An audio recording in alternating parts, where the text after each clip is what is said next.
याच्यामध्ये पहिल्यांदा आपण भिवंडी तालुका पोलीस स्टेशनच्या आधीमध्ये एक खर्डी गाव आहे, त्या गावाच्या शिवारामध्ये आपल्याला एका नाल्यामध्ये एक डेड बॉडी आपल्याला मिळून आली आणि त्याच्या अनुषंगाने आपण चौकशी केली आणि आपल्याला असं निष्पन्न झालं की काश्मीरा पोलीस स्टेशनच्या आधीमध्ये आपल्याकडे एक मिसिंग दाखल होते दिनांक 15/3/2019 रोजी। त्याच्या अनुषंगाने आम्ही तपास केल्यानंतर असं समजलं की त्या ठिकाणी ही जी डेड बॉडी आहे ही श्री नित्यानंद पांडे यांची ती डेड बॉडी होती।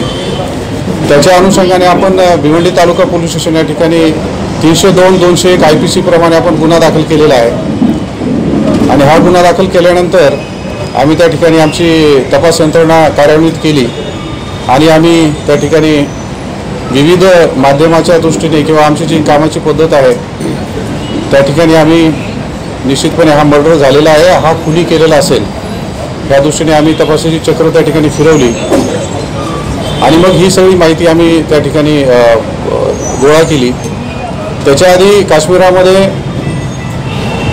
त्या ठिकाणी आपण 17 तारखेला एक मिसिंग दाखल केलेली होती आणि ती मिसिंगमध्ये जी शेवटची व्यक्ती श्री नित्यानंद पांडे यांना बघणारी जी व्यक्ती होती त्या व्यक्तीचं आपण त्या ठिकाणी इंट्रोगेशन केलं आणि इंट्रोगेशन करत असताना असं आपल्याला जाणवलं की त्यामध्ये काहीतरी विसंगती त्या जबाबामधून आपल्याला निष्पन्न होत आहे आणि म्हणून मग आम्ही त्या ठिकाणी आणखी खोलात जाऊन त्याची माहिती घेतली आणि त्याच्यामध्ये आम्हाला असं निष्पन्न झालं की एक त्या ठिकाणी इंडिया टुडे आपल्या इंडिया अनबाउंडमध्ये काम करणारी एक महिला, त्या ठिकाणी तिचं नाव आहे अंकिता मिश्रा, ही त्या ठिकाणी काम करते आणि तिला आणखी आम्ही त्या ठिकाणी विचारपूस केल्यानंतर त्या महिलेने आपल्याला त्या ठिकाणी गुन्ह्याची कबुली दिलेली आहे आणि नंतर एक दुसरा जो त्याच्यासोबत आरोपी आहे तो सतीश मिश्रा म्हणून आहे, त्याने सुद्धा ते आपल्याला कबुली दिलेली आहे गुन्ह्याची। ह्या दोघांनी तो गुन्हा केलेला आहे आणि अशा दृष्टीने आपण त्या दोघांना सुद्धा मला वाटतं की आपण 36 तासामध्ये जवळपास 36 तासामध्ये त्या दोघांना आपण अटक केलेली आहे आणि सध्या हे दोघं आमच्या अटकेमध्ये आहेत। आता प्रायमा फेसी आपल्याला प्राथमिकदृष्ट्या तिच्याकडे चौकशी केली असता तिचं असं म्हणणं आहे की तिला त्या ठिकाणी लैंगिक अत्याचार तिच्यावर त्या ठिकाणी व्हायचे आणि म्हणून मग तिने ह्या सगळ्या याच्यातून त्या ठिकाणी हे कृत्य केलेलं आहे आणि निश्चितपणे मी आपल्याला या ठिकाणी सांगू इच्छितो की ही प्राथमिक आपल्याकडे माहिती तिने दिलेली आहे। आपल्याला तपासामध्ये आणखी त्या ठिकाणी काही आम्ही डिटेलमध्ये तपास त्या ठिकाणी करत आहोत आणि निश्चितपणे त्याच्यामध्ये आपण खोलपर्यंत जाऊन एक चांगल्या पद्धतीचा त्या ठिकाणी आमचा तपास होईल। आम्ही सगळे त्या ठिकाणी पुरावा गोळा करून निश्चितपणे हत्येचा कट कसा प्रकार होता आणि हा याच्यामध्ये आता हत्येचा जो कट आहे हा ॲक्च्युली 15 तारखेला त्या ठिकाणी त्याच्या आधी मला वाटतं एक 8 दिवस तरी त्यांचा एक प्राथमिक माहिती आहे, 8-10 दिवस आधी यांचा कट रचला गेला की त्या ठिकाणी आपल्याला असं करायचं आहे, म्हणजे हत्या करायची आहे आणि मग त्याच्यासाठी त्यांनी जो सतीश आणि अंकिता यांची ओळख म्हणजे पूर्वीपासून ओळख होती परंतु एक 6 महिन्यापासून हे बऱ्यापैकी चांगली यांची मैत्री झालेली होती आणि या लैंगिक अत्याचाराबद्दल ह्या अंकिताने त्या सतीशला सांगितलेलं होतं की माझ्यावर असा अत्याचार होतोय आणि मग सतीशसुद्धा मग त्याला सतीशने सांगितलं की ठीक आहे मग आपण काहीतरी याच्यातून मार्ग काढू आणि ही जी घटना आहे ही 8-10 दिवसापासून यांचं हे चालू होतं की आपल्याला काहीतरी याच्यात करावं लागेल। हे दोघं जिमला एका ठिकाणी जायचे पण जिमला आतमध्ये न जाता हे बाहेर गाडीमध्ये बसूनच हा सगळं प्लॅनिंग करायचे आणि त्याच्यामध्ये सतीशला ही जबाबदारी त्या ठिकाणी त्यांनी घेतली की त्या झोपेच्या गोळ्या ज्या पिल्स आहेत स्लीपिंग पिल्स ह्या त्याने मिळवायच्या।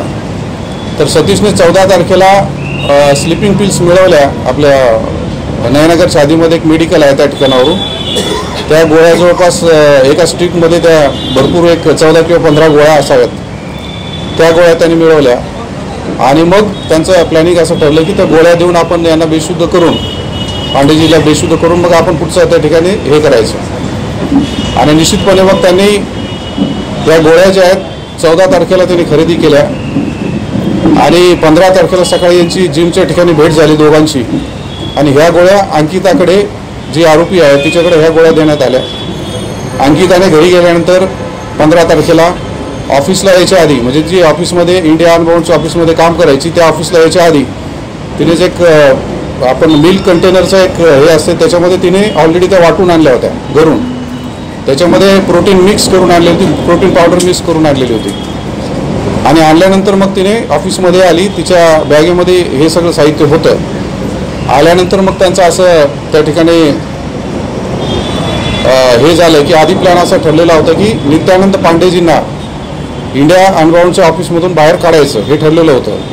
आणि ते कसं काढायचं त्याच्यासाठी त्या ठिकाणी जे दुसरा आरोपी आहे सतीश, हा सतीश त्या ठिकाणी आला. त्या दिवशी 3 वाजता आला आणि आल्यानंतर त्यांचा प्लॅन ठरल्याप्रमाणे त्याने हिला फोन केला अंकिताला की मैं यहाँ पे आ गया हूँ और अभी पांडेजी को आप बाहर निकालो. मग हिने अंकिताने पांडेजींना सांगितलं की आपण जाऊया फिरायला बाहेर कुठतरी. आणि मग असं बाहेर आल्यानंतर हा ऑलरेडी सतीश तिथं गाडी लावून होता. सतीशने मग पांडेजींना सांगितलं की आपण रो हाऊस बघण्यासाठी उत्तमला जाऊ, म्हणजे माझ्या ओळखीचे आहेत, चांगले आपल्या रेटमध्ये रो हाऊस आपल्याला मिळतील. ते ठरल्यानंतर मग यांनी रो हाऊससाठी हे निघाले. गाडी सतीश चालवत होता आणि मधल्या सीटमध्ये अंकिता आणि पांडेजी हे दोघंजण बसलेले होते. तर पुढे गेल्यानंतर मग मॅक्सिस मॉलच्या पुढे त्या ठिकाणी ही तयारी सुरू झाली की तिने ऑलरेडी त्या कंटेनरमध्ये गोळ्याचा चुरा करून आणलेला होता, प्रोटीन पावडर होती. पाणी त्याच्यात टाकलं, त्या याच्यामध्ये प्रोटीनचं हे आहे, व्हे प्रोटीन जे असतं ते प्रोटीन आहे त्याच्यामध्ये. तर त्या प्रोटीनमध्ये पाणी टाकलं, मिक्स केलं आणि पांडेजींना तिनं ते प्यायला दिलं. तर ते पिल्यानंतर मग त्या ठिकाणी गोळ्याचा असर सुरू झाला. तो झाल्यानंतर ते त्या ठिकाणी बेशुद्ध याच्यामध्ये गेले. आणि गेल्यानंतर मग पुढे त्यांनी त्या ठिकाणी तिथं एका ठिकाणी गेल्यानंतर त्यांनी एक नायलॉनची दोरीसुद्धा विकत घेतली. एक दुकान आहे आपल्या जाताना उत्तनच्या याच्यावर रोडवर एक दुकान आहे, ती दोरीसुद्धा त्यांनी विकत घेतलेली होती. त्या दोरीच्या सहाय्याने आणि त्यांनी गळा आवळला. इवन या दोघा आरोपींनीसुद्धा त्या ठिकाणी त्याचा गळा आवळला आणि तिथं त्याला हे केलेलं आहे. परंतु हे करत असताना ती जी गाडी आहे, ही गाडी जी वापरलेली ती सतीशची गाडी आहे.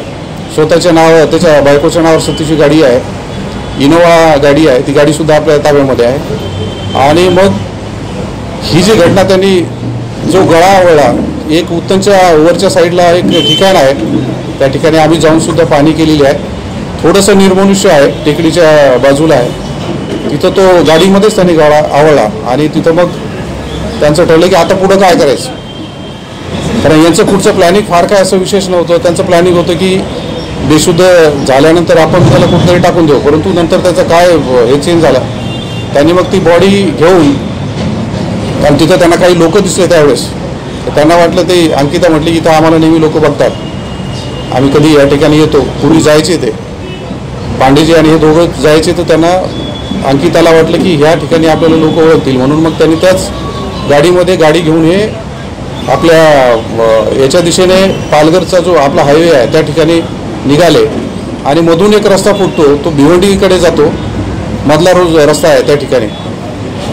आणि हे जात असताना त्यांनी अंकिताने त्याच्याकडे त्याच्या हातामध्ये ज्या अंगठ्या होत्या, 2 पांडेजीच्या हातामध्ये 2 अंगठ्या होत्या, एक गळ्यामध्ये चेन आणि लॉकेट होतं, ते सुद्धा तिने काढून घेतलेलं होतं. ते आपण रिकव्हर केलेलं आपल्याकडे ते साहित्य आहे.